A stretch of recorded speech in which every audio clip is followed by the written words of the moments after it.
আমরা সেদিন স্বাধীনতা অর্জন করতে পারবো যেই দিন বাইতুল মুকাদ্দাস আমাদের হাতে হবে ইনশাআল্লাহ। ওই দিন আমরা 10 গুণ মূল্য আদায় করবো ইনশাআল্লাহ। এই যে আমাদের এক একটা ভাই, এক একটা বোন, এক একটা আমাদের শিশু, এদের এক একটা রক্তের, মাজলুমদের রক্তে 10 গুণ চড়া মূল্য আদায় করবো ইনশাআল্লাহ।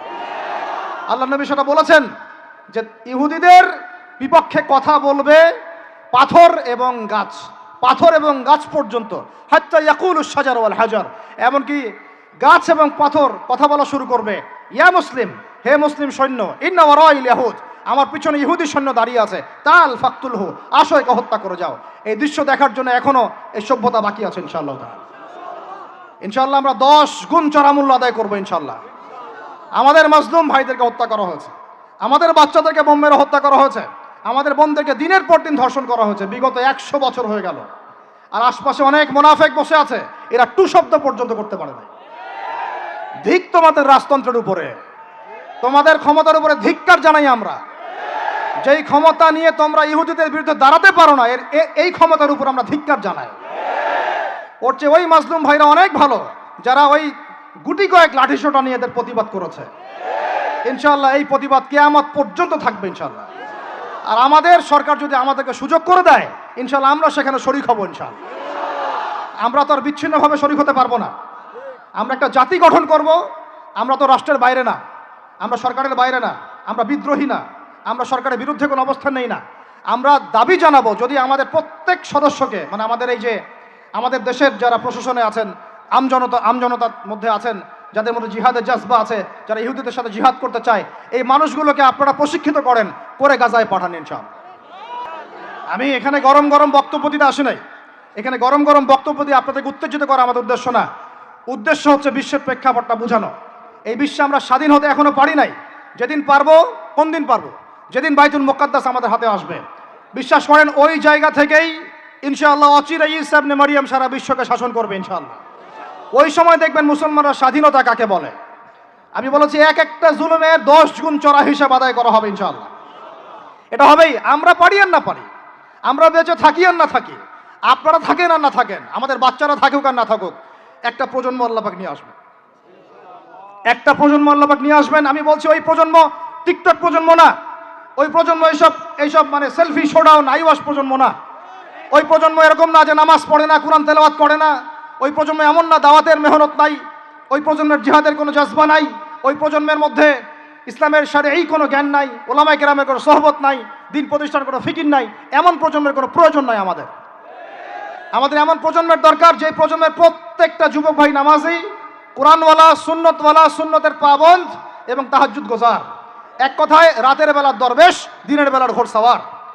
এইরকম প্রজন্ম যখন আমরা করতে পারবো, ওই দিন ইনশাআল্লাহ এই মাহফিল বলেন, এই মসজিদ, মাদ্রাসা, এই রাষ্ট্র সব সফল হবে ইনশাআল্লাহ। এখন শুধু বেসিক কাজ করা হচ্ছে, আমাদের মূল গন্তব্য বাইতুল মুকাদ্দাস। ওইটা না আসা পর্যন্ত আমাদের শান্তি নাই, ঘুম নাই। কারণ ওরা আপনাকে ঘুমাতে দিবে না তো। আপনারা কি মনে করেছেন যে ওরা শুধু অতটুকু গাজার ওই অতটুকু জায়গায় চায়? কোশ্চেন কালেও নয়। যে আরবরা ওদের বিরুদ্ধে এখন কথা বলতে সাহস পাচ্ছে না, ওই এক একটা আরব রাষ্ট্র দখল করে ছাড়বে, দেখে নিয়ে। আমি যদি ওটা চাচ্ছি না, দোয়া করি না, কিন্তু ওদের এজেন্ডা এটাই যে পুরো, আমি আখিরুজ্জামানের স্টুডেন্ট, ওদের এজেন্ডা জায়নিজম, পেট্রোডলার থেকে শুরু করে প্যালেস্টাইন ইস্যু নিয়ে আমি আলহামদুলিল্লাহ বিগত 5-7 বছর থেকে পড়াশোনা করেছি। আমি আমার টুপির নিচ থেকে কথা বলছি না। ওদের এজেন্ডা হচ্ছে পুরো হোলি ল্যান্ডটা তারা দখল করতে চায়। হোলি ল্যান্ড কাকে বলে এটাও তো আমরা জানি না। ওরা শুধুমাত্র ওই ওয়েস্টার্ন ব্যাংক আর বাইতুল আকসা, বাইতুল মুকাদ্দাস আর এই গাজার অংশটুকু দখল করতে ওখানে আসে নাই। ওরা এসেছে পুরো হোলি ল্যান্ডটাকে দখল করতে। আমি ওলামা সম্মেলনে বলেছিলাম, পুরো হোলি ল্যান্ড তারা দখল করতে এসেছে। হোলি ল্যান্ড মানে মিশরের নীল নদ থেকে শুরু করে ইরাকের ইউফ্রেটিস নদী পর্যন্ত এই পুরো জায়গাটা তারা দখল করতে চায়। কেন চায়? কারণ তারা মনে করে ওই জায়গাটা সৃষ্টিকর্তা তাদেরকে দিয়েছেন, নাউজুবিল্লাহ।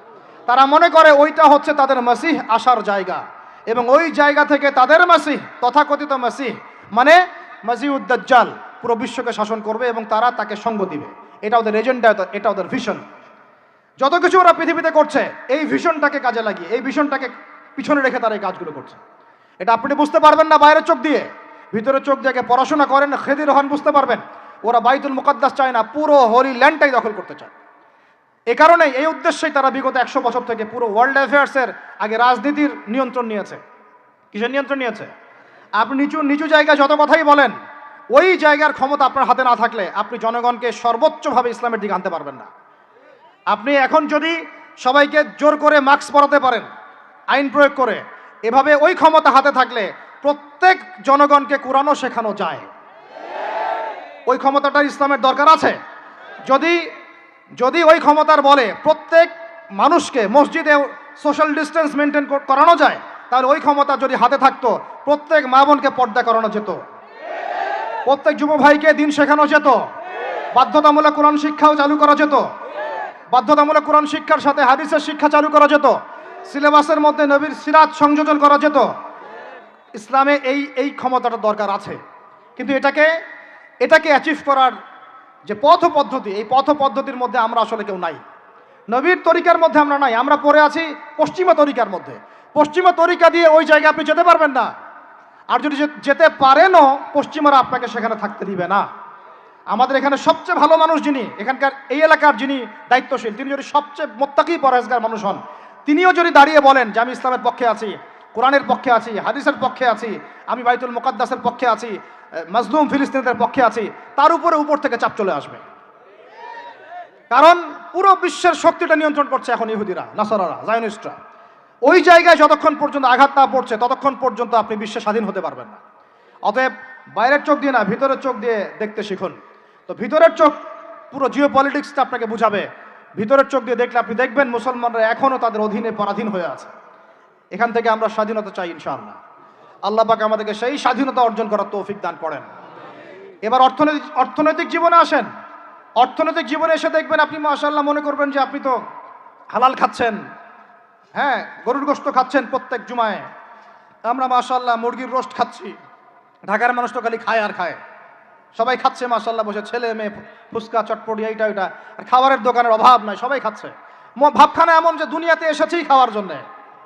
দুনিয়াতে আসছে তিনটা কাজ, খাবো, টয়লেট করব, আর মেয়েদের সাথে সহবাস করবো, ব্যাস, দ্যাটস অল। ভাবখানা দেখলে এমন মনে হয় আমাদের। আল্লাহ পাক আমাদেরকে বুঝদান করেন, হেফাজত করেন। এইগুলো করতে দুনিয়াতে আসি নাই আমরা। এগুলো আমাদের মূল কাজ নয়, এগুলো আমাদের প্রয়োজন।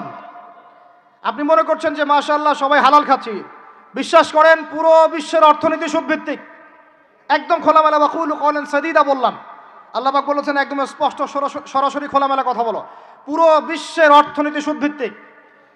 যারা এই পুরো বৈশ্বিক অর্থনৈতিক সিস্টেমের মধ্যে ঢুকে গেছে, অর্থাৎ ওয়ার্ল্ড ব্যাংক, IMF এবং ফেডারেল রিজার্ভ ব্যাংকের আওতায় চলে আসছে, এরকম কোনো সেন্ট্রাল ব্যাংক 100% সুদমুক্ত হতে পারবে না। ফুল স্টপ, কোনোভাবেই সম্ভব না। আপনি যত বড় মুসলিম কান্ট্রি হন না কেন, আপনি এদের আওতায় থাকলে কোনো অবস্থাতেই সুদমুক্ত থাকতে। তাহলে এখন আমি যদি আপনাকে প্রশ্ন করি, বিগত 20 বছর থেকে একটা রাষ্ট্র এই জালেমদের বিরুদ্ধে লড়াই করেছিল এবং সাম্প্রতিক সময়ে তাদের কারেন্সি মার্কিন ডলারকে ছাড়িয়ে গেছে। তারা কিভাবে পেরেছে? এই তথ্য কি আপনাদের কাছে আছে?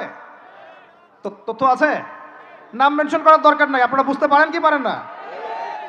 এই মোল্লাদের দৌড় মসজিদ পর্যন্ত নয়, এই মোল্লাদের দৌড় হবে বাইতুল মুকাদ্দাস পর্যন্ত ইনশাআল্লাহ। ওইখানে নামাজ না পড়া পর্যন্ত এদের ঘুম হবে না ইনশাআল্লাহ, দেখে নিয়ে। এখন কথা হচ্ছে তারা পড়লো কিভাবে? অনেক কারণ। যাকাত ভিত্তিক অর্থনীতি, তারপরে দ্বৈত অর্থনীতি, হালাল অর্থনীতি, দুর্নীতি কমানো, কৃষিভিত্তিক অর্থনীতি। 3 বছরের মধ্যে ঘুরে দাঁড়িয়েছে, মাত্র 3 বছরের মধ্যে। সারা বিশ্বের অর্থনীতি এখন সুদভিত্তিক। এখান থেকে ঘুরে দাঁড়াতে হলে আমরা অবশ্যই পারবো, কেন পারবো না?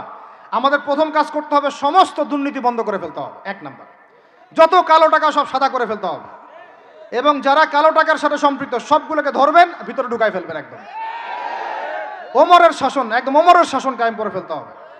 আমরা সে জায়গায় যেতে চাচ্ছি না, আমরা বলছি আপনারাই সেই কাজ করেন। আমরা উদাত্ত আহ্বান জানাচ্ছি, যেই থাকুক উপরে, আমরা দোয়া করতে সমস্যা আছে?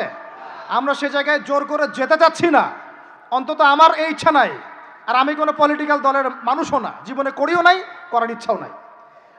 আমার অনুরোধ, আমার আক্ষেপ, আমার আবদার হচ্ছে সমস্ত দুর্নীতিবাজদেরকে ধরবেন আর সাইজ করবেন। উমর রাদিয়াল্লাহু তাআলা আনহুর মতো। সে যদি দাড়িওয়ালাও হয়, টুপিওয়ালাও হয়, পাগড়িওয়ালা হয়, জুব্বাওয়ালা হয়, ইমাম হয়, তবু তাকেও ধরবেন, কোনো সমস্যা নাই। সমস্ত কালো টাকাকে সাদা করে ফেলবেন, দেখবেন এমনি বাইতুল মালের সম্পদ বেড়ে গেছে আলহামদুলিল্লাহ। দ্বিতীয় কাজ, যাকাত ভিত্তিক অর্থনৈতিক সিস্টেম চালু করা। বাংলাদেশে এমন প্রচুর মানুষ আছে যাদের একজনের জাকাতের টাকা দিয়ে একটা গ্রামের মানুষকে খাওয়ানো যাবে ইনশাআল্লাহ। এরা জাকাত দেয় না, এরা ট্যাক্সও দেয় না, সরকারকে করও দেয় না, জাকাতও দেয় না। এই ট্যাক্স ফাঁকি দেওয়া মানুষ, কর ফাঁকি দেওয়া মানুষ, এই জোচ্চোরদেরকে ধরতে হবে, ধরে এদের কাছ থেকে জাকাত আদায় করতে হবে, বাধ্যতামূলক জাকাত আদায় করতে হবে। তারপরে দেখবেন আমরা বৈদেশিক ঋণের জন্য বসে থাকার কোনো প্রয়োজন হবে না, আমাদের টাকা দিয়ে আমরাই চলতে পারবো ইনশাআল্লাহ। 3 নম্বর হচ্ছে দ্বৈত অর্থনীতি। ওরা কিন্তু একটা কারেন্সি চালায় নাই, একাধিক কারেন্সি চালিয়েছে। এটা অর্থনীতিবিদ যারা তারা বুঝবেন। একটা কারেন্সির অনেক দুর্বলতাও আছে, এগুলো নিয়ে আমি খোলামেলা কথা এই মাহফিল স্টেজে বলতে পারবো না। বসতে চাইলে বসেন আমার সাথে, অর্থনীতি নিয়ে বসতে চাইলে আমার সাথে বসেন, আমরা আলোচনা করি, কথা বলেন, আমাদেরকে মূল্যায়ন করেন, কথা শোনেন। ইউসুফ আলাইহিস সালাম বলেছিল না যে আমি বিশ্বস্ত, আমাকে দায়িত্ব দেন? আমি বলতে চাই আমি বিশ্বস্ত, আমাকে দায়িত্ব দেন। আমাকে 5 বছর সময় দেন, পুরো দেশের শিক্ষা সিস্টেম চেঞ্জ করে দেবো ইনশাআল্লাহ। প্লে গ্রুপ থেকে প্লে গ্রুপ থেকে নিয়ে মাস্টার্স পর্যন্ত এমন শিক্ষানীতি প্রণয়ন করা সম্ভব যে আমাদের বাচ্চারা একদম প্লে থেকে মাস্টার্স পর্যন্ত বাংলা, ইংরেজি, অঙ্ক এবং জেনারেল সাবজেক্টগুলোর সাথে কোরআন হাদিসের একটা অপূর্ব সমন্বয়ে পড়াশোনা করবে ইনশাআল্লাহ। একা করে দিতে পারবো ইনশাআল্লাহ তাআলা। আমাকে এরকম 100 জন শিক্ষাবিদ দেন, 100 জন আলেম ওলামা দেন, একটা প্যানেল করে দেন, পুরো দেশের শিক্ষা চেঞ্জ করে দেওয়া যাবে ইনশাআল্লাহ। যাদেরকে রেখেছেন এদের মাথায় গোবর আছে, যাদেরকে রেখেছেন এদের মাথায় টাটকা গোবর আছে। বইপত্রগুলোর অবস্থা দেখেছেন? বইপত্রগুলো ঘাটাঘাটি করেছেন? সমকামিতা প্রমোট করছে আমাদের দেশের মধ্যে, ট্রান্সজেন্ডার প্রমোট করছে আমাদের দেশের মধ্যে, আমাদের বাচ্চা কাচ্চা, কচি কাঁচা বাচ্চাদেরকে শারীরিক শিক্ষার নামে যৌন শিক্ষা দিচ্ছে। এগুলো আমাদের মুসলমানদের শিক্ষা? এটা চলতে থাকলে দেখবেন অচিরেই কোনো মানুষ বাচ্চাদেরকে স্কুলে পাঠাবে না, এটা অরুচি ধরে যাবে। তখন কি হবে? কোটি কোটি স্কুল, কলেজ, বিশ্ববিদ্যালয়ে খা খা করে পড়ে থাকবে, কেউ পাঠাবে না ওখানে। তখন মাদ্রাসার দিকে মানুষ ঝুঁকবে আরো বেশি। আমি তো দাবি জানাই উপরের লেভেল থেকে এমন একটা শিক্ষা ব্যবস্থা প্রণয়ন করা হোক যাতে আমার মাদ্রাসা গড়ার প্রয়োজনই না হয়। ওই সিস্টেম রাষ্ট্রীয়ভাবেই পড়ানো হবে ইনশাআল্লাহ। আপনি মালয়েশিয়ার দিকে তাকিয়ে দেখেন, আপনি এই যে ওয়েস্টার্ন কান্ট্রির মধ্যে অনেক কান্ট্রি আছে, অস্ট্রেলিয়ার মতো জায়গাতে আছে, ব্রিটেনের মতো জায়গাতে আছে, কোনো কোনো ক্ষেত্রে আপনি লেবাননকে দেখেন, ইয়েমেনকে দেখেন, জর্ডানকে দেখেন, কাতারকে দেখেন, সৌদি আরবিয়াকে দেখেন, অনেক কান্ট্রি আছে।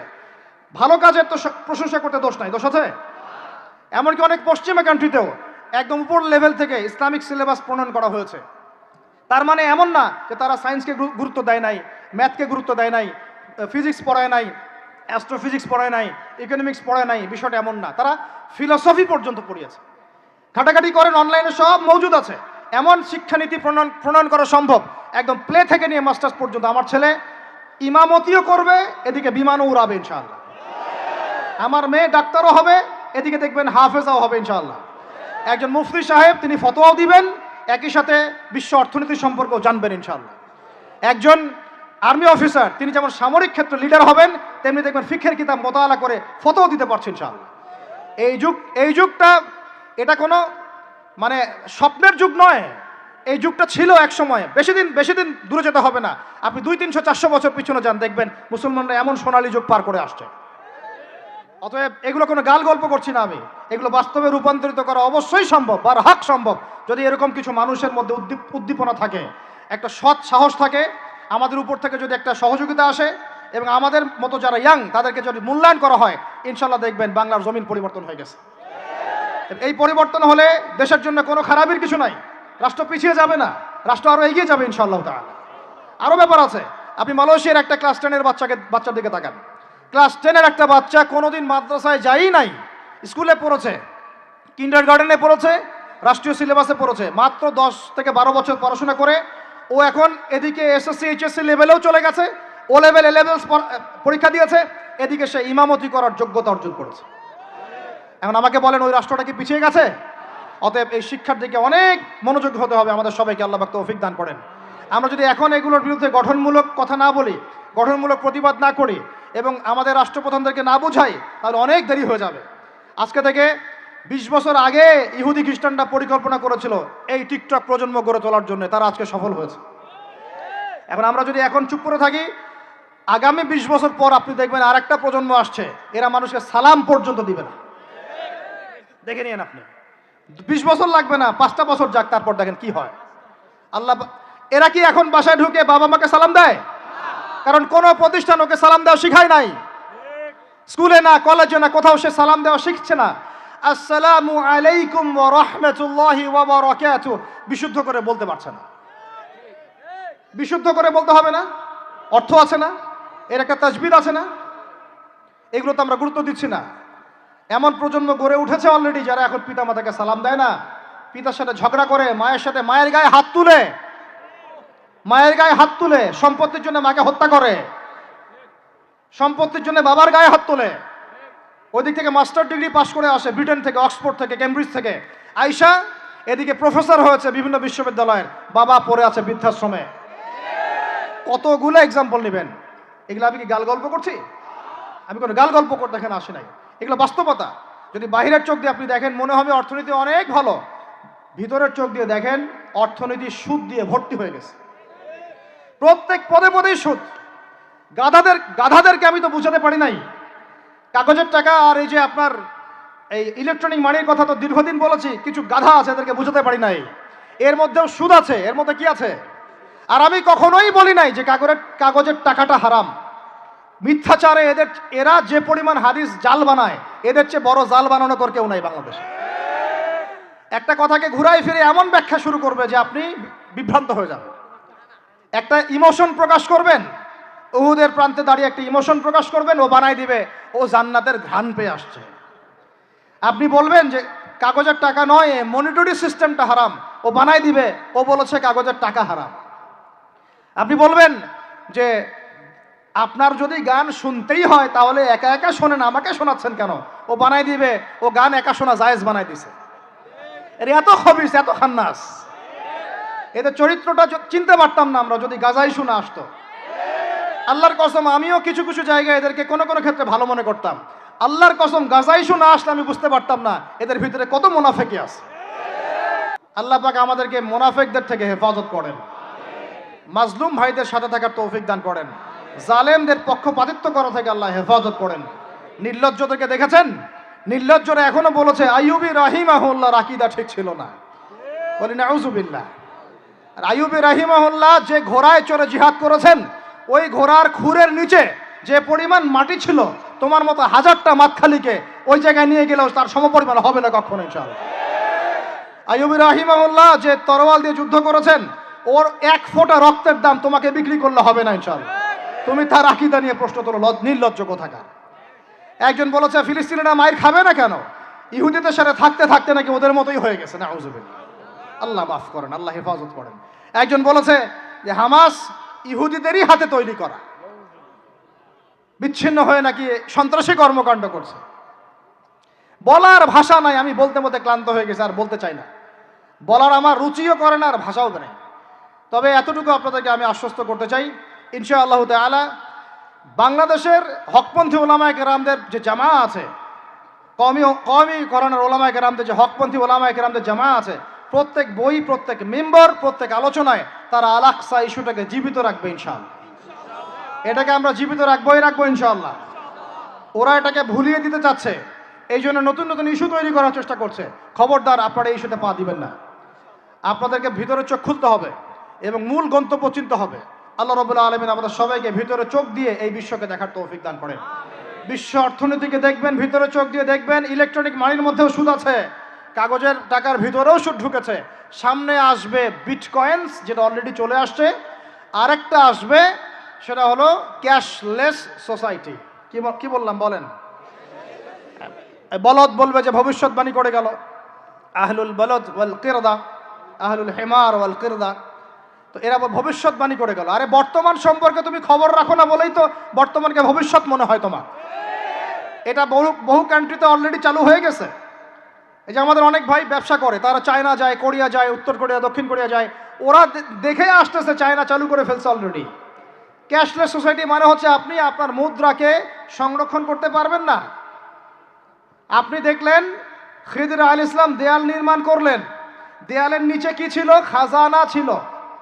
তাহলে দেয়ালের নিচে খাজানা তিনি সংরক্ষণ করলেন কেন? এতিম বালকরা যেন বড় হয়ে সেটা নিতে পারে। তাহলে আপনি চিন্তা করেন, ওই মুদ্রাটা কি ছিল? ইলেকট্রনিক মানি ছিল, যেটা তিনি সংরক্ষণ করলেন। ওই মুদ্রাটা কি কাগজের মুদ্রা ছিল, যেটা তিনি সংরক্ষণ করলেন? ওই মুদ্রাটা কি বিটকয়েন ছিল, যেটা তিনি সংরক্ষণ করলেন? তিনি সংরক্ষণ করেছেন হয় গোল্ড কয়েন অথবা রূপার মুদ্রা। কারণ এটার মূল্য কমে যাবে না, এরা 20 বছর পর বড় হলেও বাবারই সম্পত্তি ফেরত পাবে। এইটা হলো ইসলামিক কারেন্সি, যেটা বিশ্ব থেকে উঠিয়ে দিয়েছে এই IMF, ওয়ার্ল্ড ব্যাংক আর ইউনাইটেড স্টেট এবং এদের যে চালাপালাগুলো সব। আমরা এই ব্যাস ওই সুর মিলাচ্ছি। ওরা কাগজের মুদ্রা দিয়ে সারা বিশ্বটাকে ডমিনেট করছে। তাও আবার এখানে আরো ব্যাপার আছে, কাগজের সব মুদ্রা আবার এক মানের না।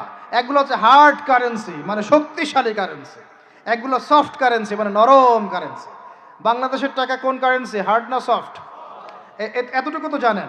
হার্ড কারেন্সি কি? মার্কিন ডলার, মানে মগের মূল্য। একটা কথা হচ্ছে না, মগের মূল্য। মগ কারা জানেন? হয়েছে যারা রোহিঙ্গাদেরকে মেরেছিল, এদের বলে মগ। আপনারা তো এগুলো জানেন না। ছোটবেলা আমাদের বাবা মারা ঘুম পাড়াতো না, খোকা ঘুমালো পাড়া জুড়ালো, বর্গি এলো দেশে, মনে আছে? বুলবুলিতে ধান খেয়েছে, কি বলেন? তারপরে খাজনা দিব কিসে, মনে আছে? ধান ফুড়ালো, পান ফুড়ালো, কি জানি খাজনার উপায় কি, আর কটা দিন সবর করো নাকি, রসুন। এখানে কি বোঝানো হয়েছে আপনি বুঝতে পারবেন না, ইতিহাস পড়তে হবে। খোকা ঘুমালো পাড়া জুড়ালো, বর্গি এলো দেশে। বর্গি মানে এই যে মগদেরকে বোঝানো হয়েছে। ওরা উগ্র ছিল, যেখানে যাইতো এরকম মঙ্গলদের মতো ম্যাসাকার করতো, ফসল বিনষ্ট করতো, ট্যাক্স নিত, জুলুম করতো। ওইটা ভয় দেখানো হতো। ওই জন্য ওদের মূল্যক, ওদের এই যে আগ্রাসনটাকে বলা হয় মগের মূল্যক। মগের মূল্যকের ব্যাখ্যা বুঝলেন? এটা মগের মূল্য। ওরা এখন হার্ড কারেন্সি দিয়ে মগের মূল্যক। কিরকম? যে সারা বিশ্বের সফট কারেন্সিগুলো আমার কারেন্সি দিয়ে নির্ধারিত হবে। মানে আপনার 100 টাকা সমান সমান ওর $1, মগের মূল্য।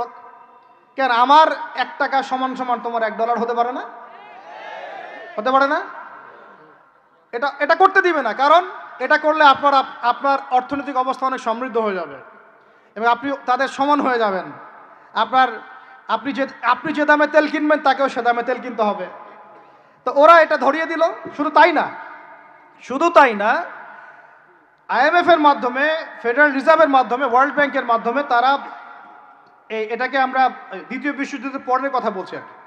ওই সময় ব্রেটন উড কনফারেন্স হয়েছে, পড়ে দেখবেন। ব্রেটন উড কনফারেন্স হয়েছে, মার্কিন ডলারকে সারা বিশ্বের রুলিং মানে কারেন্সি হিসেবে ওরা নির্ধারণ করলো, মগের মূল্য।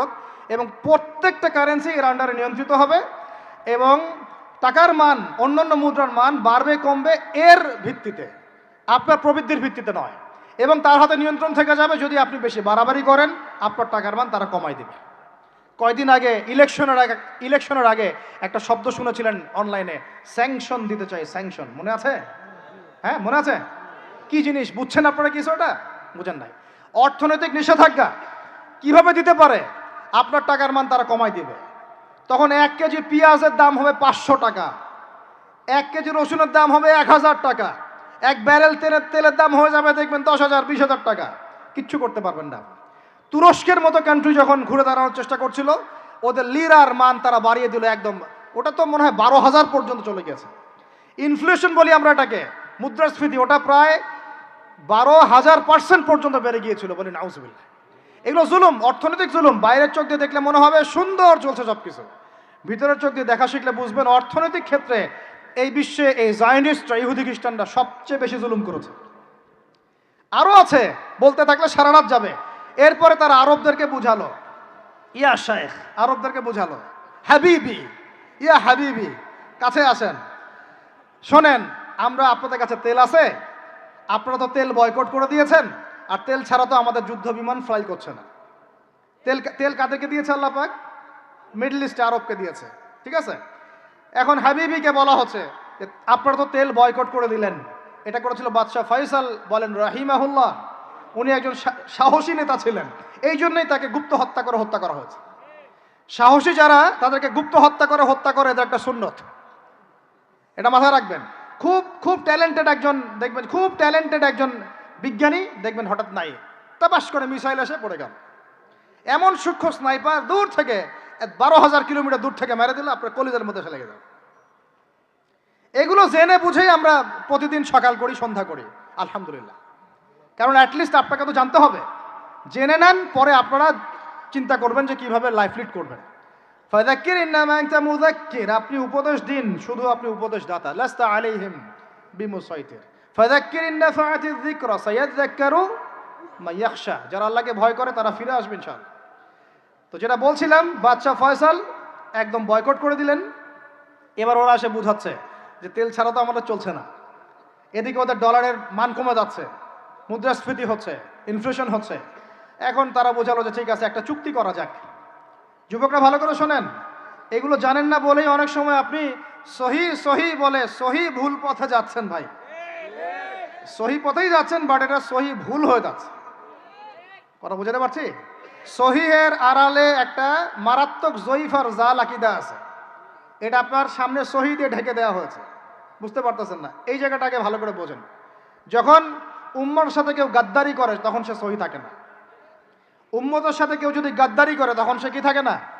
সহি থাকে না। এখন আসেন, আমি ধর্মতাত্ত্বিক কথা বলছি আগে। এখানে বাদশা ফয়সাল তাকে কনভিন্স করা হলো, ঠিক আছে আমরা তেল কিনবো, আপনাদের কাছ থেকেই কিনবো, আপনাদের গলফ কান্ট্রি যেগুলো আছে এদের কাছ থেকেই কিনবো, তবে একটা শর্ত, আপনারা তেল বিক্রি করবেন শুধু মার্কিন ডলারে, অন্য কোনো কারেন্সিতে তেল বিক্রি করতে পারবেন না। বলেন নাউজুবিল্লাহ। আপনি বাংলাদেশ গভর্নমেন্ট যদি গিয়ে এক ব্রিফকেসের মধ্যে 1 কোটি টাকা নিয়ে যায়, বুঝেন কথা, বুঝতে পারতেছেন? 1 কোটি টাকা আমাদের টাকা নিয়ে গিয়ে যদি বলে শেখ হাবিবি আমাকে তেল দাও, ওরা বলবে তেল দিতে পারবো না, খালাস, কুল্লু খালাস, এখান থেকে বের হও। কথা বুঝতে পারেন নাই? 1 কোটি কি দিবেন? টাকা, তেল দিবে না। লিখে নেন, দিবে না। কিন্তু সেই 1 কোটি টাকাকে যদি আপনি ডলারে কনভার্ট করেন, ওটাকে ডলার দিয়ে কনভার্ট করেন, করে যদি বলেন হাবিবি তেল, তখন বলবে যে আসো দাঁড়িয়ে তেল নিয়ে যাও, খালাস, কুল্লু খালাস। কথা বুঝতে পারছেন? তেল বিক্রি করব শুধুমাত্র ডলার দিয়ে, ডলার ছাড়া অন্য কোনো কারেন্সিতে তেল বিক্রি করতে পারবো না। এইটা পশ্চিমারা আরবদের সাথে একটা সন্ধি করলো আর কি, চুক্তি করলো। এই চুক্তির নাম হলো পেট্রো ডলার মনিটরি সিস্টেম। বুঝতে পারলাম? Petro dollar monetary system. এর বদৌলতে আরবের মরুভূমি হয়ে গেল এখন একদম অট্টালিকার প্রাসাদ। বোঝা যায়? মরুভূমিগুলো হয়ে গেল কি অট্টালিকার প্রাসাদ, আর বাকি পুরো মুসলিম উম্মার উপর দেখেন কি দুরবস্থা নেমে আসে। শুধু তাই না, ওই ডলার হলো একদম লিডার, কারেন্সির লিডার। এখন ওই ডলার তেলের মান নির্ধারণ করবে, আপনি টাকা দিয়ে করতে পারবেন না। সারা বিশ্বের সবচেয়ে বড় অর্থনৈতিক জুলুম হচ্ছে এই পেট্রো ডলার মনিটরি সিস্টেম। এর চেয়ে বড় কোনো জুলুম হয়নি অর্থনৈতিক জীবনে। এখন অনেক ওলামায়ে কেরাম আছেন আপনারা এখানে, আমি জানি উপস্থিত, আপনারা একটু ফিকহের কিতাবগুলো মোতালা করে আমাদেরকে একটা ফতোয়া দিয়েন যে এইরকম মনিটরি সিস্টেম প্রণয়ন করা জায়েজ না জায়েজ। এটা আপনারা ফতোয়া দিয়েন, আমি ফতোয়া দিতে পারবো। আমি অর্থনৈতিক ভাষায় বলতেছি যে এই মনিটরি সিস্টেমটা পুরো বিশ্বে জুলুম নিয়ে আসছে। এখন আদতে, এখন শোনেন এই অংশটুকু শোনেন, তারপরে আমি শেষের দিকে চলে আসতেছি। আদতে এতে পশ্চিমাদের লাভ কি হয়েছে শোনেন। আমার কাছে এই যে ডলার, এটা আমি ছাপাই আমার দেশে, আমার কারখানায়। আমার খরচ হচ্ছে কাগজ, আমার খরচ হচ্ছে মেশিন, আমার খরচ হচ্ছে কালি। বোঝা যায়? বোঝা যাচ্ছে? আচ্ছা, এখন সেটা আমি বানালাম, ছাপালাম, গিয়ে আমি আরবকে দিলাম তেল দাও। ওরা এই কাগজের টাকাটা নিল, নিয়ে রিজার্ভ করলো, করে মূল যে তেল, এই তেলটা মনে করেন তেল বা সোনা, তেল বা সোনা একই কথা, কারণ সোনার ফাংশন প্লে করছে এখন তেল। এখন তো যেহেতু গোল্ড দিনার নাই, দিরহাম নাই, এই তেলটা তারা নিয়ে ওদের দেশের আন্ডারগ্রাউন্ডে বাংকার আছে, গ্যালনকে গ্যালন তেল রিজার্ভ করতে থাকলো। এমনভাবে রিজার্ভ করতে থাকলো যে বিগত আগামী 30 বছর যদি বিশ্বে কোনো তেল নাও থাকে, ওরা চলতে পারবে, প্লেন উড়াইতে পারবে। ওদের মিলস বন্ধ হবে না, ফ্যাক্টরি বন্ধ হবে না, ওদের ইন্টারনেট সেকশন বন্ধ হবে না, বিদ্যুৎ বন্ধ হবে না, ওদের কোনো কিছুই বন্ধ হবে না, কোনো প্রযুক্তি বন্ধ হবে না। এত তেল তারা এখন রিজার্ভ করলো কি দিয়ে? ওর দেশে ছাপানো বিনামূল্যের ডলার দিয়ে। এবং সেই ডলারটা আমরা নিলাম, নিয়ে আমরা মাশাআল্লাহ অট্টালিকা নির্মাণ করলাম, আর মনে করলাম যে মাশাআল্লাহ আমি তো খুব ধনী হয়ে গেলাম, সমৃদ্ধি অর্জন করলাম। আদতে এখানে পশ্চিমাদের সবই লাভ। আমরা বলি না জালাও তাই কদু, সরি, আমরা বলি আম গেল সালাও গেল, তাই না? এখানে আমও তাদের, সালাও তাদের। আদতে আমাদের কিছু নাই। আপনারা হাসতেছেন, কিন্তু এইটা হচ্ছে সারা বিশ্বের সবচেয়ে বড় জুলুম। এখন আমরা তো থার্ড ওয়ার্ল্ডের কান্ট্রি, এরা হচ্ছে এটা হচ্ছে যারা বড় বড় ধনী রাষ্ট্র, ওদের অবস্থা হচ্ছে এই। আর আমরা যারা থার্ড ওয়ার্ল্ডের কান্ট্রি, উন্নত বিশ্বের দিকে এগিয়ে যাচ্ছে, আমরা যারা আস্তে আস্তে, যে পথে আমাদের দুর্নীতি বাধা, আমাদের এই যে নৈতিকতার অবক্ষয় বাধা, আমাদের মধ্যে আমানতহীনতা বাধা, এই বাধাগুলো আমাদেরকে আগাতে দিচ্ছে না। তা আমাদের অবস্থা কি হতে পারে তাহলে চিন্তা করেন। এখন আমরা এই জায়গায় আছি, এই জায়গায় বসে বসে আপনি মনে করছেন যে আপনি মাশাআল্লাহ খুব পাক্কা মুসল্লি, হালাল খাচ্ছেন, নামাজ পড়তেছেন, তাহাজ্জুদ গোজার, জান্নাত কিনে নিয়েছেন মাশাআল্লাহ। অথচ আপনার অর্থনীতি সুদভিত্তিক, এবং এই সুদভিত্তিক অর্থনীতির আন্ডারে থেকে কোনো বেসরকারি ব্যাংক পর্যন্ত 100% সুদমুক্ত সিস্টেম দিতে পারবে না। ফুল স্টপ, খালাস। আর এর উপরে আবার আছে ঘুষ, তার উপরে আবার আছে দুর্নীতি, তার উপরে আপনারা আবার মাপে কম দিচ্ছেন, তার উপরে আবার পণ্য মজুত করছেন, মার্কেটে ইচ্ছাকৃতভাবে প্রাইস বাড়ায় দিচ্ছেন, এই কাজগুলো করছেন। আমি শিক্ষিত একটা সমাজ পেয়েছি বলে কথাগুলো এভাবে মাহফিলে বললাম। এগুলো মাহফিলে কিন্তু আলোচনা হয় না। এগুলো কি মাহফিল আলোচনা হয়? আমরা বিশ্বাস করি গাজীপুরের শহরের মানুষ, সব ঢাকার মানুষ, আপনারা সব বুঝেন, ইন্টেলেকচুয়াল অডিয়েন্স আছেন এখানে। এই কথাগুলো খোলামেলা বলার কারণেই ওদের দ্বারা পালিত কিছু তথাকথিত শায়েখ আমার উপর খুব ক্ষিপ্ত। এর আকীদা ঠিক নাই, এর মানহাজ ঠিক নাই, লেকচার শোনা যাবে না, ইত্যাদি ইত্যাদি। ঠিক আছে, আমারটা শোনার দরকার নেই, তোমাকে শুনতে কে বলছে? তোমার শোনার ইচ্ছা করে না, তুমি শুনিও না। যাদের শোনার ইচ্ছা তারা শুনবে ইনশাল্লাহ। আর তোমার মতো কিছু মুনাফিক না শুনলে আমার কিছু যায়ও আসে না ইনশাল্লাহ। মুমিনরা যারা, তারা শুনবে, বুঝবে, ইনশাল্লাহ ওরাই প্রজন্ম করবে ইনশাল্লাহ। আর আমাদের ভুল হতে পারে, ভুল হলে সেটা ওলামায়ে কেরাম সংশোধন করবেন। ওলামায়ে কেরাম যদি আমাদেরকে বলেন এটা ভুল হয়েছে, অবশ্যই মাথা পেতে নেব ইনশাল্লাহ। আমরা আলেম ওলামার বাইরে নই, ওলামায়ে মুহাক্কিকের বাইরে নই। তাহলে আপনাকে কি আমি ভিতরে চোখ দিয়ে পুরো বিশ্বের রাজনীতি বোঝাতে পেরেছি? পুরো বিশ্বের অর্থনীতি বোঝাতে পেরেছি? পুরো বিশ্বের শিক্ষাটাও বুঝেন এবার? আপনার কাছে মনে হচ্ছে পুরো বিশ্বের শিক্ষা খুব উন্নত? বাহ্যিকভাবে বস্তুবাদী ক্ষেত্রে উন্নত, মঙ্গলে যাচ্ছি, চাঁদে যাচ্ছি, স্যাটেলাইট পাঠাচ্ছি ইত্যাদি, তো এগুলো বস্তুবাদী উন্নতি। আদতে কি হচ্ছে দেখেন, নীতি নাই, শিক্ষা অর্জন করার পর নৈতিকতা নাই, চরিত্র নাই, সালাম কালাম নাই, ধর্মভীরুতা নাই, আমানতদারিতা নাই। একজন ডক্টর, সে মাশাআল্লাহ ডক্টর হয়েছে, হওয়ার পরে এখন সে দেখছি কসাই হয়ে গেল। তাহলে কোন শিক্ষাটার ঘাটতি হলো? নীতির, নৈতিকতার, ইসলামের ওই বুঝটা নাই, পরকালীন কনসেপ্ট নাই। একজন ইঞ্জিনিয়ার মাশাআল্লাহ, আপনি theta, sine theta, cos theta সব তো বুঝেন মাশাআল্লাহ। আপনি একজন আর্কিমিডিস থেকে শুরু করে পিথাগোরাস সব পড়ে ফেললেন, কিন্তু ইঞ্জিনিয়ার হয়েও তো আপনি চোর হলেন। তাহলে কোন শিক্ষার অভাব হলো বলেন? একটা মেয়েকে আপনি দেখছেন মাশাআল্লাহ এগিয়ে যাচ্ছে, বাপরে বাপ, ফেমিনিস্ট রেভলিউশন। আদতে ওর গায়ে এখন একটা গেঞ্জি, ওর গায়ে পায়ে একটা জিন্সের প্যান্ট, বাহিরের চলাফেরা দেখে তার অঙ্গ প্রত্যঙ্গ সব স্পষ্ট দেখা যাচ্ছে, সে স্পষ্ট বেপরদায় চলছে।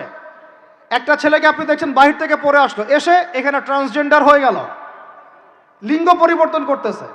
ছেলে পেলেকে দেখছেন এখানে ডিগ্রি অর্জন করেছে, কিন্তু মাদক ছাড়তে পারছে না, মেয়েদের সাথে জেনা ছাড়তে পারছে না, সমকামিতা ছাড়তে পারছে না। শিক্ষার সংজ্ঞাটাই বা আসলে কি? তাহলে সংজ্ঞাটা কি? এডুকেশনের সংজ্ঞাটা কি আমাকে বলেন? শিক্ষার মূল সংজ্ঞাটা কি? আমরা কি এই বিশ্বের মূল শিক্ষা ব্যবস্থা কি মুসলমানরা গড়ে দেয় নাই? একটা বই কিনেন বাসায় গিয়ে, যে এই বিশ্বের 1000 সেরা আবিষ্কার, ওখানে দেখবেন সবগুলোই মুসলমানদের নাম আছে না নাই? আপনি যে ল্যাপটপ চালাচ্ছেন, অ্যালগোরিদম কে দিয়েছে? হিন্দু ভাইরা দিয়েছে, খ্রিস্টান ভাইরা দিয়েছে। আমি বোঝানোর জন্য ভাই বলছি, বৌদ্ধ ভাইরা দিয়েছে, ইহুদিরা দিয়েছে, এরা দেয় নাই। কারা দিয়েছে? মুসলিমরা দিয়েছে। আপনি যে মেডিকেল সায়েন্সের কথা বলছেন, মূল জিনিসটা কে দিয়েছে? মুসলিমরা দিয়েছে। রক্ত সংবহন তন্ত্র কারা আবিষ্কার করেছে? মুসলিমরা। আপনি জাবির ইবনে হাইয়ানকে ছাড়া আপনি কেমিস্ট্রি পড়াতে পারবেন না। ইবনে রুশদ, ইবনে সিনাকে ছাড়া আপনি মেডিকেল সায়েন্স আগাতে পারবেন না। আপনি ইবনে রুশদ ছাড়া এই যে আমরা পাটিগণিত, বীজগণিত, জ্যামিতি, ত্রিকোণমিতি, পরিমিতি করে আপনি করতে পারবেন না। আমরা তো জেনারেল লাইন পড়েছি, আমাদের সাথে বসেন, এগুলো হয়তো সবাই আপনাকে বোঝাতে পারবে না। মূল জ্যোতির্বিদ্যায় যাচ্ছেন, আপনি অ্যাস্ট্রোনমিতে যাচ্ছেন, অনেক কিছু করছেন, আপনি মুসলিমদেরকে ছাড়া এক পা আগাতে পারবেন না। মূল ভিত্তিটা গড়ে দিয়েছে কারা? উমাইয়ারা, আব্বাসীয়রা, সেলজুকরা, উসমানীয়রা এবং 4 খলিফার সময়। এই সময়ে এই শিক্ষার মূল ভিত্তিটা দাঁড়িয়েছে। এই যে আমরা যে নাহু সরফের কিতাবগুলো পড়ি, আমাকে বলেন তো, নাহু সরফের কিতাব রাসূলের যুগে ছিল? বলেন, ছিল না। কোন খলিফার সময় থেকে এগুলো সারা বিশ্বে ছড়িয়ে গেল নাম জানেন? আলী ইবনে আবি তালেব। কি নাম? আলী ইবনে আবি তালেব। আরবি ব্যাকরণের পুরো ভিত্তি দিয়ে দিয়েছেন তিনি, লুকা দিয়ে দিয়েছেন, কায়দাগুলো দিয়ে দিয়েছেন। এখন সারা বিশ্বের মানুষ আরবি পড়ছে, আরবি বুঝতে পারছে, ব্যাকরণ বুঝতে পারছে, কোরআন নিয়ে গবেষণা করতে পারছে। প্রত্যেকটা সেক্টর, ধর্মীয় অঙ্গন বলেন, অর্থনীতি বলেন, জ্যোতির্বিদ্যা বলেন, কেমিস্ট্রি, ফিজিক্স যাই বলেন, মুসলমানদের কাছে আর আগাতে পারবেন না। তাহলে আমরা যে যুগে ছিলাম সেইখানে কি ফিরে আসা যাবে না? সম্ভব না। তাহলে প্রয়োজন কিসের? প্রয়োজনটা হচ্ছে, আমি জেনারেল শিক্ষার বিরোধী নই, কোশ্চিনকালেও নয়। জেনারেল শিক্ষা থাকবে, ইংরেজির প্রয়োজন আছে, বাংলা অবশ্যই প্রয়োজন আছে, মুক্তিযুদ্ধ সংস্কৃতি আমরা জানবো, শিখবো, চেতনা ধারণ করব, সব ঠিক আছে। আমরা সমাজবিজ্ঞান পড়ব, দর্শন পড়ব, সায়েন্স পড়ব, আর্টস পড়ব, কমার্স পড়ব, সব ঠিক আছে ভাই। মেডিকেল সায়েন্স পড়েন, ইঞ্জিনিয়ারিং পড়েন, কিন্তু কোরআন বাদ দিয়ে নয়, হাদিস বাদ দিয়ে নয়, আকিদা বাদ দিয়ে নয়, সিরাত বাদ দিয়ে নয়, ফিকহ বাদ দিয়ে নয়। রাজি আছেন ইনশাআল্লাহ? এখন আমাকে বলেন এর উপায় কি? এর আসল উপায় কি? এখন এটা কি আপনি চাইলেই প্রতিষ্ঠা করতে পারবেন? আমার ক্ষুদ্র জ্ঞানে আমার কাছে 3টা উপায় মনে হয়। কয়টা উপায় ভাই? এক নম্বরটাই সবচেয়ে কঠিন উপায় এবং একই সাথে সবচেয়ে ইফেক্টিভ উপায়। এটা যদি করা যায় তাহলে আর 2-3-এর প্রয়োজন হবে না। সেটা হলো, জাস্ট যদি আমাদের ঊর্ধ্বতন কর্তৃপক্ষ, আমাদের শিক্ষা মন্ত্রণালয়, আমাদের গভর্নমেন্ট, আমাদের প্রশাসন, আমাদের সরকার, তারা যদি একটা টেবিলে বসে ওলামায়ে কেরামদেরকে নিয়ে বসে, প্রতিভাবান ইয়াংদেরকে নিয়েও বসে, শিক্ষা নিয়ে যাদের অবদান আছে তাদেরকে নিয়ে বসে যদি একটা শিক্ষানীতি প্রণয়ন করে যে না, আমাদের দেশটা মুসলিম কান্ট্রি, বেশিরভাগ মানুষই মুসলমান জনগণ, মুসলমান যুবক, মুসলমান যুবতী, মুসলমান শিশু কিশোর বেশিরভাগই মুসলিম, অ্যাজ এ ডেমোক্রেটিক সিস্টেম এখানে বেশিরভাগই মুসলিম, তাহলে তাদের স্বার্থ বিবেচনা করে আমরা একটা শিক্ষানীতি প্রণয়ন করি না কেন? একটা শিক্ষানীতি প্রণয়ন করি যেখানে প্লে গ্রুপ থেকে শুরু করে মাস্টার্স পর্যন্ত আমরা মাশাআল্লাহ 2টা শিক্ষাকে সমন্বয় করে দেব ইনশাআল্লাহ। এই সমন্বয়টা করলে আমার ছেলে বললাম তো 2 দিকেই ইনশাআল্লাহ এক্সপার্ট হবে। আমাদেরকে আলাদা করে কোনো প্রতিষ্ঠান খুলতেও হবে না। এটা কি করা যায় না? এটা যদি করা যায় তাহলে আমাদেরকে আলাদা করে কোনো মাদ্রাসাও খুলতে হচ্ছে না এখন, বরং যা আছে এটা দিয়ে যথেষ্ট, যা আছে এটা দিয়ে যথেষ্ট। আর সুন্দর নীতি থাকবে, সিলেবাস করে দেওয়া হবে, দেখবেন সবাই একই ভাষায় কথা বলছে, একই শিক্ষা শিক্ষিত হচ্ছে। একটা লেভেল পর্যন্ত অ্যাটলিস্ট মানুষ নৈতিক শিক্ষা পাবে, ইসলামী শিক্ষা পাবে। পরবর্তীতে গিয়ে ফ্যাকাল্টি আলাদা হয়ে যাবে, তারা কেউ ইঞ্জিনিয়ার, কেউ ডক্টর ইত্যাদি ইত্যাদি হতে পারে। এটা যদি আমাকে বলেন, আমাকে 5টা বছর সময় দেন, 5 বছর সময় দেন, যদি মূল্যায়ন করেন, আমি ইউসুফ আলাইহিস সালামের মতো বলতে বাধ্য হচ্ছি এখন, কারণ আমি এটা দেখে অনেক ব্যথিত হচ্ছে। কেউ বলুক না বলুক, আমি কোনো দলের পক্ষ থেকে বলছি না, কোনো মতের পক্ষ থেকে না, কোনো রাজনৈতিক ব্যক্তিবর্গের পক্ষ থেকেও নয়, আমি আমার ব্যক্তিগত ব্যক্তি স্বার্থের পক্ষ থেকে বলছি, আমাকে 5টা বছর সময় দেন, ইনশাল্লাহ এটা আমি গড়ে দিতে পারবো ইনশাল্লাহ। জাস্ট আমাকে একটা সমৃদ্ধ লাইব্রেরি দেন, বসার জায়গা দেন, কাজ করার জায়গা দেন, স্বাধীনতা দেন, ইনশাল্লাহ আমি করে দেই। তারপরে আপনারা চেক করেন, যদি মনে হয় হ্যাঁ দেয়া যায় তাহলে দেন, না হলে আমারটা ছুঁড়ে ফেলে দিন ইনশাল্লাহ। পরে প্রয়োজনে ওটা আমি একা একা আমার একটা ইউনিভার্সিটি বানাই, সেখানে পড়াবো ইনশাল্লাহ। এটা 1 নাম্বার অপশন। 2, যদি এটা না করা হয়, আর এটা না করার সম্ভাবনাও আছে, কারণ আমি বলছি পুরো বিশ্ব আমরা নিয়ন্ত্রণ করি না, আমরা নিয়ন্ত্রিত। আমরা কি নিয়ন্ত্রিত? তারপরে দ্বিতীয় অপশন হচ্ছে, যতগুলো শিক্ষা প্রতিষ্ঠান এখন আছে, স্কুল হোক আর মাদ্রাসা হোক, এগুলোতে আপনারা সিলেবাসের মধ্যে একটু সমন্বয় নিয়ে আসার চেষ্টা করেন। সিলেবাস একটা আছে, ঠিক আছে, বুঝলাম, একটু সমন্বয় আনার চেষ্টা করেন। সমন্বয় করে অ্যাটলিস্ট বাংলা ইংরেজির সাথে আরবিটাকে মিক্স করার চেষ্টা করেন। আমার ছেলে কোরআন শিখলে কোনো সমস্যা নাই, সে বিপদগামী হবে না, সে গোমরা হবে না, সে কখনো জঙ্গি সন্ত্রাসী হয়ে যাবে না ইনশাআল্লাহ, বরং সে এই দেশের একজন সম্পদ হবে ইনশাআল্লাহ, ইনশাআল্লাহ তাআলা। তো এত ভয় কিসের? কোরআনকে এত ভয় কেন করেন? নবীর সুন্নতকে এত ভয় করেন কেন? সমস্যাটা হচ্ছে কোরআন হাদিসের সঠিক ব্যাখ্যাটা না প্রচার করার কারণে কোনো ক্ষেত্রে মানুষ উগ্র হয়ে যাচ্ছে, এটা সত্য। কিন্তু আমরা সেই উগ্রতা ছড়াতে চাই না। আমরা কোনো বিচ্ছিন্ন জনগোষ্ঠী নই, আর আমাদের কোনো গোপন কোনো এজেন্ডাও নাই। আমাদের এজেন্ডা একদম স্পষ্ট পরিষ্কার, আমরা বাইতুল মুকাদ্দাস চাই। আমরা মুসলমানদের মধ্যে নৈতিকতা চাই, সুন্দর শিক্ষানীতি চাই, হালাল অর্থনীতি চাই এবং হালালভাবে বেঁচে খেয়ে আল্লাহর ইবাদত করতে চাই, এতটুকুই। এর বেশি কিছুই আমরা চাই না। এর বেশি কিছু চান না। আল্লাহ পাক আমাদের সবাইকে তৌফিক দান করেন। তো এই 2 নম্বর অপশনটাও এফেক্টিভ যদি আপনারা করতে পারেন।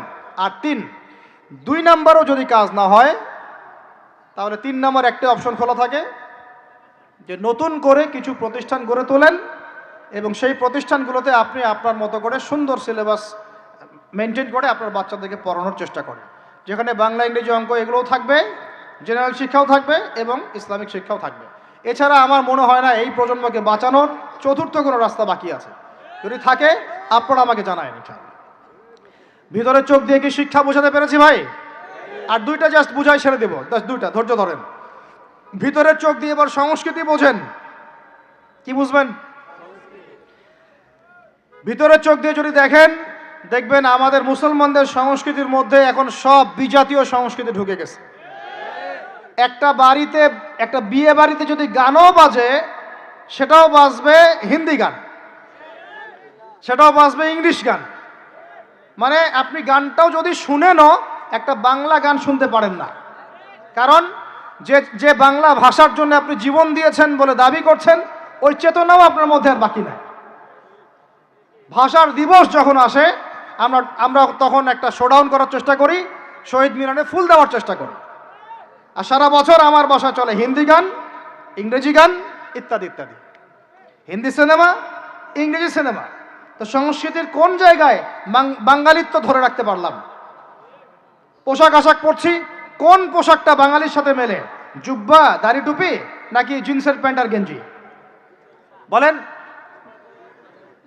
শেরে বাংলা একে ফজলুল হকের দিকে তাকান, মৌলানা ভাসানের দিকে তাকান, বঙ্গবন্ধু শেখ মুজিবুর রহমানের দিকে তাকান, তাদের পোশাকগুলোকে দেখেন।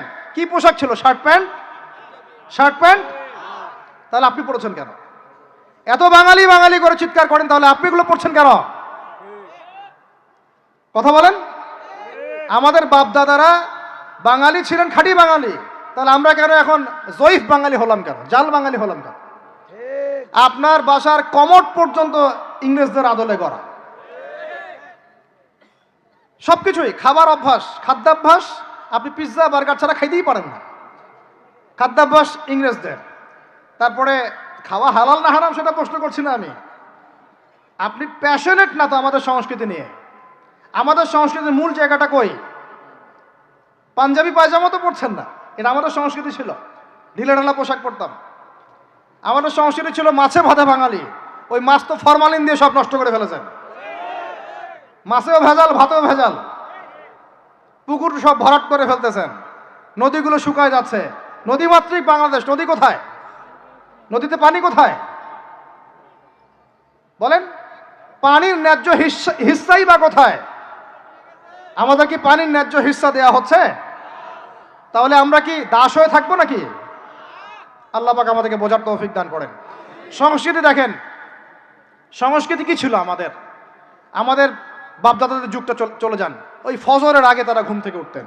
আসসালাতু খায়রুম মিনান নাওম, কানে গেলে ঘুম থেকে উঠে যাইতেন, নামাজ পড়তেন। বাংলার ঘরে ঘরে কোরআন তেলাওয়াত শোনা যাইতো। এখন কি শোনা যায়? ফজরে পুরা ঘুম। প্রথম কাতারে আপনি যে কয়টা মানুষকে পাবেন তার মধ্যে 90% দাড়ি পাকা।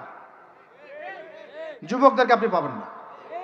এরা ঘুমাচ্ছে রাত 3টায় 4টায়, 3-4টা পর্যন্ত এরা ফেসবুক, ইউটিউব, টিকটক এবং মেয়েদের সাথে হারাম অ্যাফেয়ার্স। এই ছেলেরা কি আদতে বাঙালি? এরা কি বাঙালি?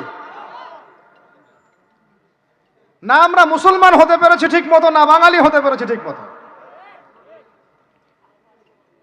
যখন ইংরেজ বিরোধী বিদ্রোহ চলছিল না, তখন বাঙালিরাও কবিতা লিখেছিল হিন্দিতে। আপনারা তো এগুলো হিস্ট্রি পড়েনও না। তখন তারা বলতেন, একটা স্লোগান দিতেন, सरफरोशी की तमन्ना अब हमारे दिल में है, देखना है जोर कितना बाजुए कातिल में है। বুঝেন না এই কথা? আমাদের মনের মধ্যে এখন सरफरोशी की तमन्ना, স্বাধীনতার চেতনা আমাদের মনের মধ্যে এসেছে। দেখার বাকি আছে জালেমের বাহুতে কত শক্তি আছে। আপনারা এখন কাজী নজরুল ইসলামের কবিতা পড়েন না। এক ভাই কবিতা আবৃত্তি করেছিলেন এখানে, খুব সুন্দর হয়েছে, মাশাআল্লাহ মাশাআল্লাহ। এগুলোর চর্চা কোথায়? সংস্কৃতি নিয়ে যে আমরা এত বড়াই করি, বলেন বাঙালির সংস্কৃতির চর্চা কোথায়? কাজী নজরুল ইসলামের কবিতা আমরা আমাদের পাঠ্যপুস্তকে পড়েছি। ওমর রাদিয়াল্লাহু আনহুকে নিয়ে কবিতা ছিল, মনে আছে? মনে নেই, ভুলে গেছেন? আমরা পড়েছি, মনে নেই আপনাদের? আস্তাগফিরুল্লাহ। উমর ইবনুল খাত্তাব, আমিরুল মুমিনিন, তোমার কি জানি, তোমার স্মৃতি আজানের ধ্বনি না, জানে না মুয়াজ্জিন। আমি ভুলে গেছি, অনেকদিন আগে পড়াইগুলো, আমি চর্চা এখন করি না। তো মুয়াজ্জিন জানে না যে হে আমিরুল মুমিনিন, তোমার স্মৃতিতেই এই আজান দেয়া হচ্ছে, মানে আমিরুল মুমিনিনের যে স্বপ্ন, এখান থেকে কিন্তু আজানের ইয়াটা আসছে। আর যায়েদ ইবনে সাবিত রাদিয়াল্লাহু আনহুর স্বপ্ন থেকে তিনি হেঁটে যাচ্ছেন, একবার উটের পিঠে ভৃত্যকে বসালেন আর ভৃত্যকে নামালেন, তিনি উঠলেন, উনি নামলেন, ভৃত্যকে উঠালেন, এভাবে পায়ে হেঁটে হেঁটে বাইতুল মুকাদ্দাস পর্যন্ত গেলেন। জানেন না আপনারা এগুলো ঘটনা? কোথায় এগুলো, কোথায় এখন বলেন? আছে পাঠ্যপুস্তকে? ঢাক, ঢোল, ডুগি, তবলা, কি শুরু করেছেন আপনারা? আসলে আসলে বাঙালি সংস্কৃতি বলতে কি বোঝাচ্ছেন? আহমেদ সফার নাম শুনেছেন? তাকে ছাড়া আপনি বাঙালি সংস্কৃতি কোথায় পাবেন? এই বাঙালি সংস্কৃতির ভিতরে এই যে ওলামায়ে কেরামের অবদান, এটা আপনি কিভাবে অস্বীকার করছেন?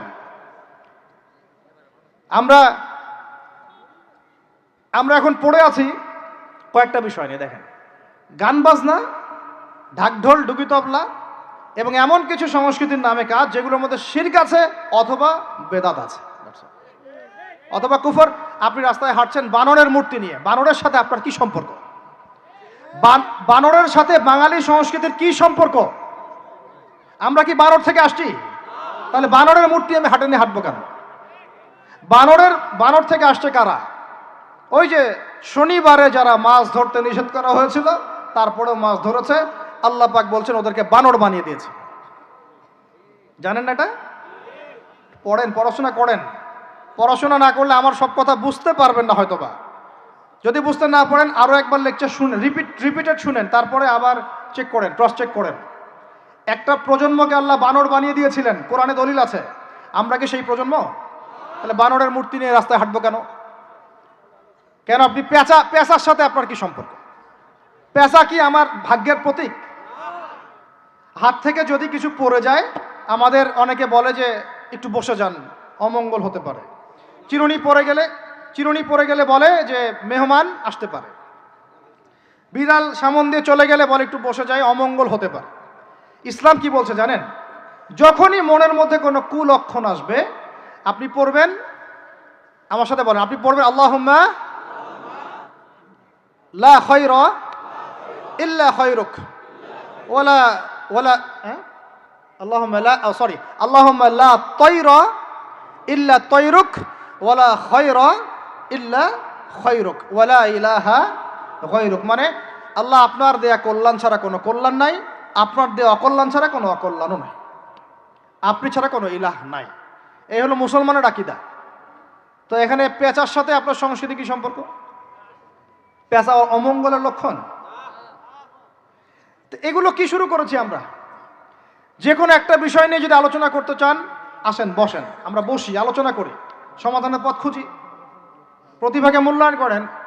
ইউসুফ আলাইহিস সালাম বলেছিলেন যে আমি বিশ্বস্ত আস্থাভাজন, আমাকে এই খাজানার দায়িত্ব দেন। কে বলেছিল? ইউসুফ আলাইহিস সালাম। কখনো কখনো দায়িত্ব চেয়ে নেওয়া জায়েজ, যখন দেখবেন দায়িত্ব নেয়ার যোগ্য কোনো মানুষ নাই। কিন্তু যে পদ্ধতিতে এখন মানুষ দায়িত্ব চাচ্ছে, ওই পদ্ধতি তো ইসলাম সমর্থন করছে না। এখানে আপনি একজন ট্রান্সজেন্ডারকে দেখছেন মানুষের ঘরে ঘরে গিয়ে ভোট চাচ্ছে, একজন হিজড়াকে দেখছেন মানুষের ঘরে ঘরে গিয়ে ভোট চাচ্ছে, নারী থেকে পুরুষ হচ্ছে, পুরুষ থেকে নারী হচ্ছে, তাও আবার ভাই ওইদিকেই। নিজেরও লজ্জা লাগতেছে, কারণ আমি আবার উত্তরবঙ্গের মানুষ। তো এখন কথা হচ্ছে যে এইটা তো সিস্টেম না, প্রতিভাকে মূল্যায়ন করতে হবে। আপনাদেরকে আল্লাহ পাক তৌফিক দান করেন, বলেন আমিন। এখন কথা হচ্ছে সংস্কৃতি যদি আপনি ভিতরে চোখ দিয়ে দেখেন, দেখবেন টপ টু বটম আপনি ইহুদি খ্রিস্টানদের সংস্কৃতি ফলো করছেন। আপনার খাওয়া, আপনার রুচি, আপনার অভ্যাস, আপনার পছন্দ, আপনার বিয়ের অনুষ্ঠান, আপনার জন্মদিন, আপনার মায়ের ওই কি বার্ষিকী, বাবার ওই বার্ষিকী, যা যা করতেছেন সব কিছু কার অনুসরণ করতেছেন আপনারা? ইহুদি খ্রিস্টানদের। একটা ভবন উদ্বোধন করবেন, খুচুত করে একটা ফিতা কাটলেন, কাইটটা মাশাআল্লাহ পায়রা আপনি উড়াই দিলেন, তো এই পাখি কি আমার কল্যাণ নিয়ে আসবে? হ্যাঁ, এই পায়রা আমার কল্যাণ নিয়ে আসতে পারে? ওইখানে দাঁড়ায় 2 রাকাত নামাজ তো পড়তে পারতেন, পরে আল্লাহর কাছে দোয়া করতে পারতেন, আল্লাহ আমি এই কাজটা শুরু করলাম, আল্লাহ তুমি বরকত দান করো। এটা আমার সংস্কৃতি। একটা দোকান করেছেন, বাড়ি করেছেন, শুরুতেই আপনি ডিজে পার্টি দিলেন, ডিজে পার্টি, সুবহানাল্লাহ, সূরা বাকারার তেলাওয়াত তো দিলেন না। তাহলে পুরো বিশ্বের প্রত্যেকটা ডিপার্টমেন্ট, মূল জায়গাগুলো আমরা এখন নিয়ন্ত্রিত হচ্ছি, এবং ভিতরের চোখ দিয়ে যদি দেখি আমরা আমাদের শেকড় থেকে দূরে সরে গেছি। ভাই আল্লাহ পাক আমাদের সবাইকে বোঝার তৌফিক দান করেন। কথা বললে অনেক কথা বলতে পারতাম, আজকে আর বলতেছি না, শেষ করে দিই। আরেকটা পয়েন্ট বলবো, খালি লাস্ট পয়েন্ট, সেটা হচ্ছে ধর্মীয় অঙ্গনে। শেষ পয়েন্টটা কি ভাই? প্রথম পয়েন্টটা মনে আছে? ভিতরের চোখ দিয়ে দেখবেন পুরো বিশ্বের ভূ রাজনীতি, ভিতরের চোখ দিয়ে দেখবেন পুরো বিশ্বের অর্থনীতি, ভিতরের চোখ দিয়ে দেখবেন পুরো বিশ্বের কি শিক্ষানীতি, ভিতরের চোখ দিয়ে দেখবেন পুরো বিশ্বের সংস্কৃতি, আর ভিতরের চোখ দিয়ে দেখবেন পুরো বিশ্বের ধর্মতাত্ত্বিক অবস্থা। আর এটার দরকার আছে, কারণ সারা দেশে খ্রিস্টান মিশনারিদের তৎপরতা বেড়েছে।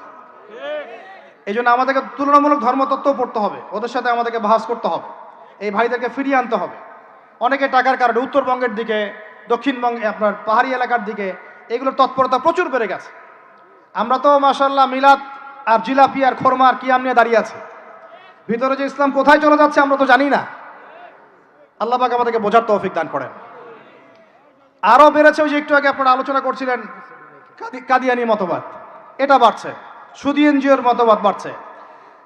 একজন আলেম বলেছিলেন বাংলাদেশের, যেদিন বাংলাদেশের 50% মানুষ খ্রিস্টান হয়ে যাবে, শিয়া হয়ে যাবে, কাদিয়ানি হয়ে যাবে, ওই দিন আপনাদের হুঁশ ফিরবে।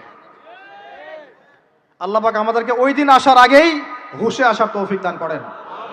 সব ইখতিলাফি বিষয়গুলো ভুলে যান, মুমিনদের সাথে থাকেন, ওলামায়ে কেরামের জামাতের সাথে থাকেন, ছোটোখাটো বিষয় নিয়ে তর্ক করা বন্ধ করেন, ইস্যু পাগল হওয়া বন্ধ করেন, ডিভাইস আসক্তি বন্ধ করেন, এই শোডাউনগুলো বন্ধ করেন, মূল জায়গাগুলোয় কাজ করেন। সালাত, তাহাজ্জুদ, হালাল রিজিক, আদর্শ পরিবার গঠন, ঠিক আছে, দাওয়াতের মেহনত, সৎ কাজে আদেশ, অসৎ কাজে নিষেধ, এগুলোতে মনোযোগী হন।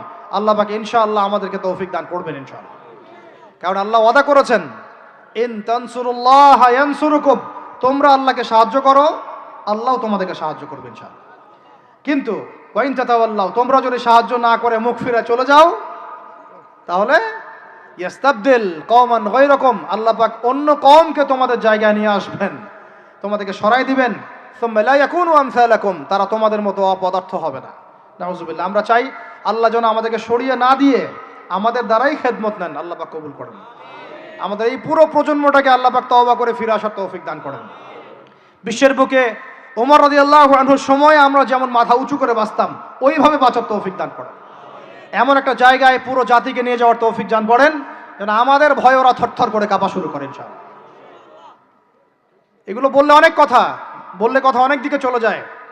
কথা হচ্ছে, আমরা বিগত 70 বছরে আমরা একটা মিসাইল বানাতে পারি নাই এখন পর্যন্ত। কথা অনেক গভীর। আমাদেরকে ওরা ভয় করবে কিভাবে? এই বিশ্বে তো ঢাল তলোয়ার দিয়ে যুদ্ধ হয় না। ওয়াইদ্দু লাকুম মাস্তাতাতুম মিন কুওয়াতিন, সূরা আনফালের মধ্যে আল্লাহ পাক আয়াত নাযিল করেছেন, হে মুসলিমরা তোমরা শক্তি অর্জন করো, তোমরা শক্তি সামর্থ্য অর্জন করো। তুরহিবুনা বিহি আদুওয়াল্লাহি ওয়া আদুওয়াকুম, এই শক্তি দিয়ে তোমরা আল্লাহর দুশমনদেরকে ভয় দেখাবা। এটা কে বলেছেন? আল্লাহ বলেছেন। ওই শক্তি কই? তা আমরা আপোষে লড়াইয়ে পড়ে আছি, আঞ্চলিক রাজনীতি নিয়ে পড়ে আছি, ভাইয়ে ভাইয়ে মারামারি কাটাকাটি করছি, আমরা গীবত সমালোচনার রাজনীতি করছি, মূল শক্তিটা আমরা অর্জন করতে পারছি না। আল্লাহ পাক আমাদেরকে সেইটা বোঝার তৌফিক দান করেন। চিন্তা করবেন না, চিন্তা করবেন না, আমরা যদি করতে পারি আল্লাহ পাক আমাদের হাতেই বিজয় দিবেন ইনশাআল্লাহ। আর এটাও চিন্তা করবেন না, নিশ্চিত থাকেন যদি আমরা করতে না পারি আল্লাহ আমাদের একটাকেও জীবিত রাখবে না, একটাকেও না। আল্লাহ পাক সবগুলাকে সরাই দিবেন ইনশাআল্লাহ, দিয়ে এমন একটা প্রজন্ম নিয়ে আসবেন ওরা পারবে ইনশাআল্লাহ তাআলা। এটা ইয়াকিন রাখেন। আমরা যদি গাদ্দার হই, মুনাফিকি করি, আমানতের খেয়ানত করে ফেলি, ওই চেতনা আমরা যদি ধ্বংস করে ফেলি, আল্লাহ পাক আমাদেরকে রাখবেন না। আর হে ঢাকাবাসী শোনেন, আল্লাহ পাক না রাখার জন্য একটা 5 মাত্রার ভূমিকম্প যথেষ্ট। আল্লাহকে ভয় করেন। ঢাকায় জেনা বেড়ে গেছে, সমকামিতা বেড়ে গেছে, মাদক বেড়ে যাচ্ছে, ইয়াবাখোর বেড়ে যাচ্ছে, ছিনতাই বাড়তেছে, কত কি হচ্ছে আমাদের শহরে, আমাদের চোখের সামনে।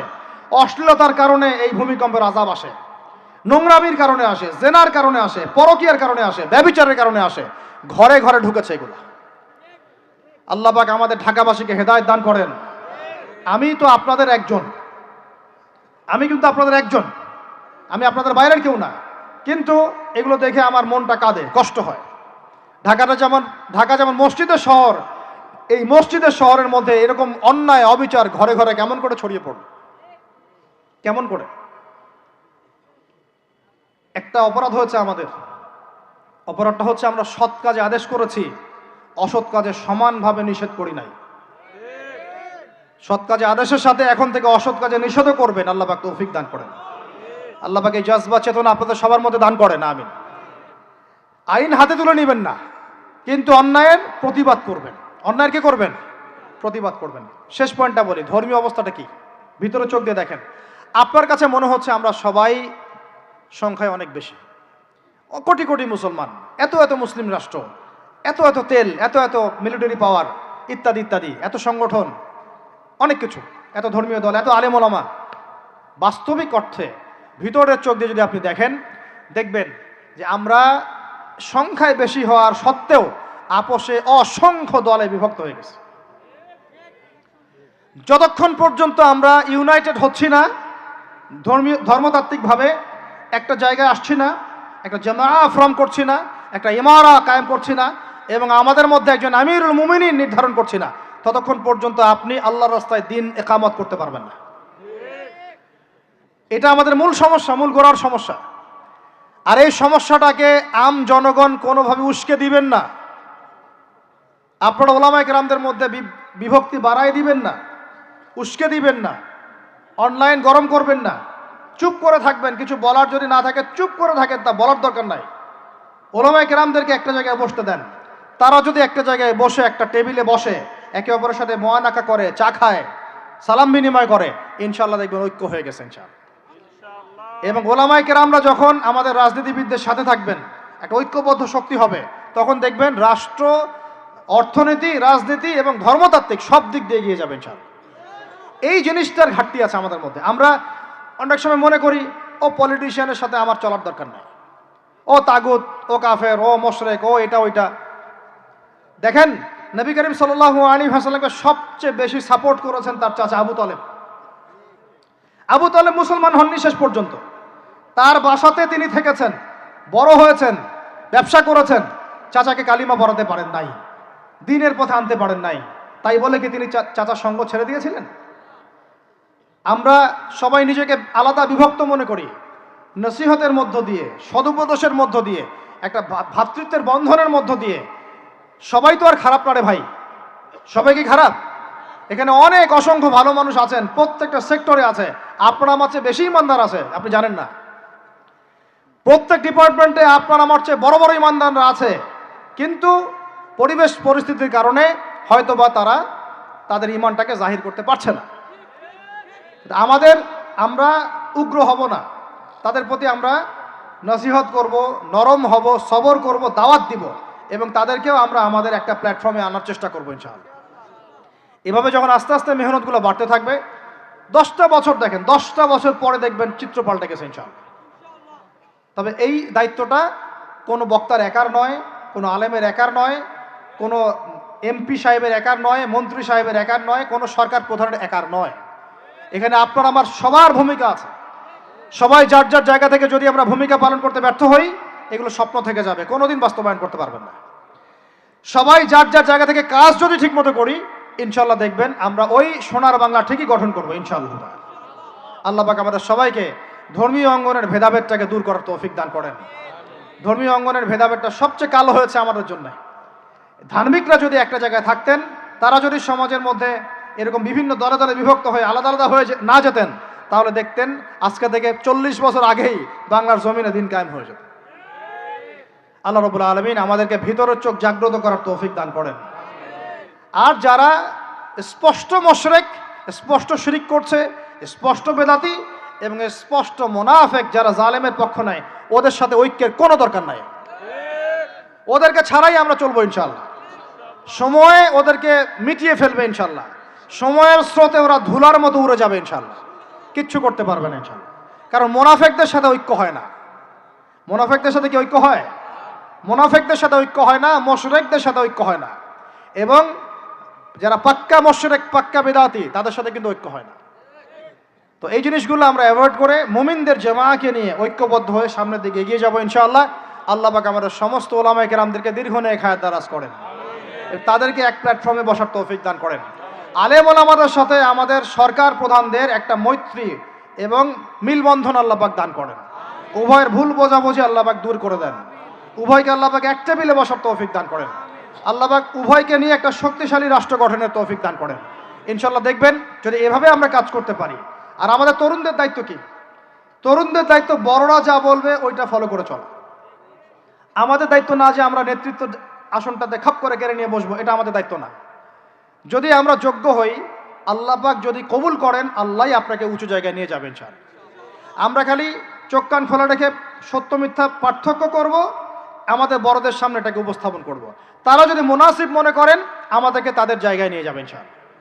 এবং আমাদের কাজ হচ্ছে ইলম অর্জন করা, তাজকিয়া অর্জন করা, বেশি বেশি আমল করা, এবং ওলামায়ে কেরামের সোহবতে থাকা, এবং এই জাতিটাকে নিজের একক জাতি মনে করা, আলাদা মনে না করা।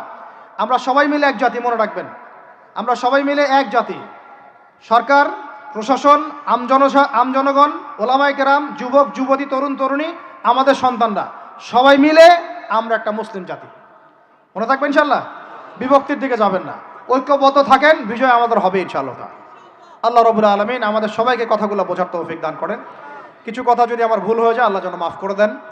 যেগুলো সঠিক সেগুলো আল্লাহ কবুল করেন, এবং সেই অনুযায়ী আমাকে আমল করার তৌফিক দান করেন, আপনাদের সবাইকে আমল করার তৌফিক দান করেন। আল্লাহ পাক আমাদের সবাইকে বাইরের চোখের সাথে ভিতরের চোখ দিয়ে দেখার তৌফিক দান করেন। সূরা কাহাফের উপর আমল করার তৌফিক দান করেন। এই জালেম সভ্যতার যে জুলুম, এগুলো থেকে আল্লাহ পাক আমাদেরকে হেফাজত করেন। আল্লাহ পাক আমাদের প্রত্যেক স্তরের মানুষদেরকে হেদায়েত দান করেন, এবং আমাদের হায়াতের রিজিকে আল্লাহ বরকত দান করেন। খাস করে যারা নেতৃস্থানীয় ব্যক্তিবর্গ এবং ওলামায়ে কেরাম এবং দ্বীনের পথের রাহাবার, আলেম, ওলামা, মুজাহিদ, লেখক, কলামিস্ট ইত্যাদি দায়ী আল্লাহ তালেবে ইলম, আল্লাহ পাক তাদের হায়াতে বরকত দান করেন। আমিন।